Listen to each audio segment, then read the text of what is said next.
Hello everyone. আৰু এটা চাটনি recipe লৈ আহিলোঁ এবাৰ আকৌ কলডিল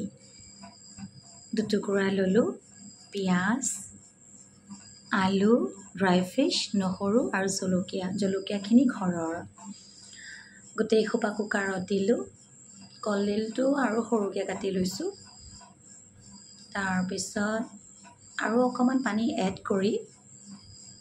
ধুনীয়াকৈ মই পাতি দিলোঁ মই 4টা হুইচেল লগালোঁ যিহেতু কলডিল সিজিব লাগিব সেয়েহে 4টা লগালোঁ আনপিনে ড্ৰাই ফিছখিনি সেকি ল'লোঁ লগতে পিঁয়াজ মিহি মিহিকৈ কাটিলোঁ আৰু ড্ৰাই ফিছ হোৱাৰ লগে লগে ড্ৰাই ফিছখিনি খুন্দনাত দি দিলোঁ আৰু এটা কথা যিসকলে ড্ৰাই ফিছ খাই ভাল পায়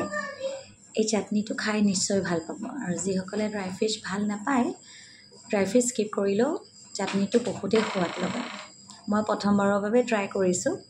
খাই কিন্তু বৰ সোৱাদ লাগিছে এয়া আলু কলডিল গোটেইখিনি মই খুন্দনাত দি দিলোঁ এটা এটাকৈ আৰু মিহি মিহিকৈ কাটিলোঁ কলডিলখিনি যাতে মোৰ কুটিব অকণ কষ্ট নহয় তাৰপিছতে আৰু এটা কথা মই জলকীয়া খাই ভাল পাওঁ সেইকাৰণে মই ঢেৰকৈ দিলোঁ আপোনালোকে নিজৰ সোৱাদ অনুসৰি দিব পাৰি লগতে নহৰু সেইখিনিও দিলোঁ কি ধুনীয়াকৈ বইল হৈ গৈছে আৰু নিমখ ফৰ টেষ্ট তাৰপিছত গোটেই সোপা খুন্দি ধুনীয়াকৈ মোৰ চাটনি ৰেডি হৈ গ'ল তাৰপিছত বেলেগ এটা বাটিত উলিয়াই ল'লোঁ আৰু গৰম গৰম ভাতৰ লগত খালোঁ খাই বৰ ভাল লাগিলে থেংক ইউ ফৰ ৱাচিং